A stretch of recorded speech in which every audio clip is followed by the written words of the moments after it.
All right, today we're digging into a really powerful medication. For some people, it's literally the key to survival. You might not have ever heard of it, but fludrocortisone performs this incredible life-saving balancing act inside the human body. Let's get into it. So just imagine for a second, what if your body lost one of its most basic abilities, like the power to control its own blood pressure? Every single time you stand up, you risk passing out. Your whole system is basically on the brink of collapse. Now, this isn't some hypothetical scenario. For some people, it's a daily reality, and it's the core problem we're going to unpack today. To really get the solution, first we have to appreciate the amazing system our body already has in place. It's this complex dance designed for one thing, keeping us alive.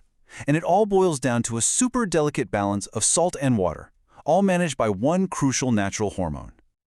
Okay, so meet aldosterone. You can think of it as the body's master controller for fluid balance. Its main job is to send a message to your kidneys, and that message is really simple. Hold on to salt. And as we know, wherever salt goes, water follows. This is what keeps our blood volume up and our blood pressure nice and stable. At the same time, it tells the kidneys, all right, now let go of any extra potassium. It's a pretty perfect self-regulating system when it's working. But what happens when the factory that makes this vital hormone just shuts down? Well, in conditions like Addison's disease, the adrenal glands get damaged, and they stop making aldosterone altogether. Without it, the body just can't hold on to salt and water. And the result is this awful downward spiral into dehydration, dangerously low blood pressure, and what can be a fatal crisis. The system has failed. And this is exactly where fludrocortisone comes into the picture. You know, when the body can't make its own master regulator anymore, medicine steps in with a synthetic replacement to take over those critical duties. You know, steroid hormones have basically two main jobs. The first one is managing salt and water. You can think of that as the mineral control part. The other is managing stuff like inflammation and your metabolism. That's more like the glucose control side of things. Well, fludrocortisone is a total specialist. It has incredibly high power on that salt and water side, which makes it an almost perfect stand-in for aldosterone, while having only pretty weak effects on all those other functions. So how does this synthetic replacement actually restore order? Well, the whole mission takes place in these tiny, complex filtering tubes inside our kidneys, and it really just happens in 3 straightforward steps. It's actually a pretty elegant 3-step process. First, fludrocortisone travels to the kidneys, and it locks into the very same receptors that aldosterone would have used. Then, this sends a signal to start pulling sodium and the water that follows it out of the urine and back into the bloodstream. And finally, to keep everything electrically balanced, the kidneys push potassium out into the urine to be removed. Simple as that. And the final outcome here is simple, but really profound. By holding onto that salt and water, the total volume of blood in your circulatory system goes up. You know, more fluid in the pipes means higher pressure. The system is stabilized, and that danger of collapse is gone. Now, this isn't just some abstract science, it is a genuine lifeline. So who are the people that actually depend on this powerful mechanism every single day of their lives?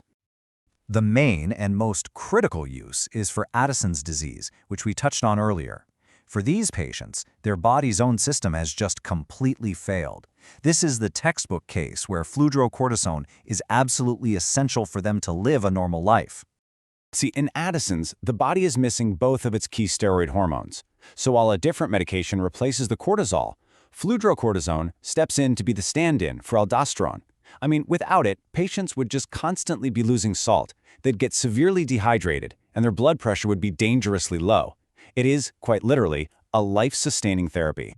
But it's also used for a much more common condition, one that might even sound a little familiar to some of you. It's called orthostatic hypotension. This is that head rush feeling, that dizzy spell you get when you stand up too fast. But for some people, it's so severe they literally faint every time. So fludrocortisone is used off-label here. It uses its primary trick of expanding the blood volume to give the body a bigger buffer. This helps keep the blood pressure stable, even when they change positions, and it prevents those dizzying drops. But here is the catch. This is the really crucial part.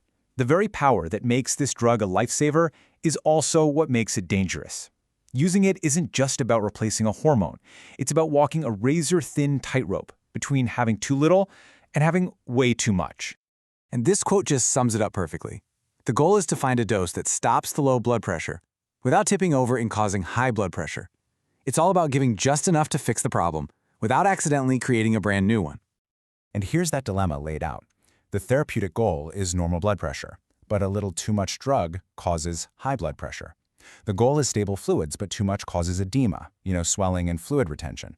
The goal is normal potassium levels, but too much causes dangerously low potassium, a condition called hypokalemia. You see? Every single benefit has a mirror image side effect if that dose is even slightly off. And this brings us to what is, without a doubt, the single most important safety message for anyone taking this medication. This is a warning that absolutely cannot be overstated. Because the body gets used to this external supply of the hormone, stopping it cold turkey is like pulling the plug on the whole system. It can trigger what's called an Addisonian crisis, a complete cardiovascular collapse that is a massive medical emergency. So, after going through the science, the uses, and the serious risks, what's the essential takeaway from all this? Okay, so here are the key things to remember. Fludrocortisone is a synthetic stand-in for the hormone aldosterone. Its whole mission is to manage salt in water to keep blood pressure stable. For patients with conditions like Addison's disease, it is absolutely life-sustaining. But, and this is a big but, using it is a constant tightrope walk, and that's why regular medical supervision with constant monitoring isn't just a good idea, it's mandatory for survival. So, it's incredible, right? A simple little pill that represents a life-or-death balancing act, stepping in for one of the body's most critical functions. It kind of leaves you with a question to ponder. What other invisible, incredibly complex systems are working tirelessly right this second to keep our own bodies in perfect check? Thanks for tuning in.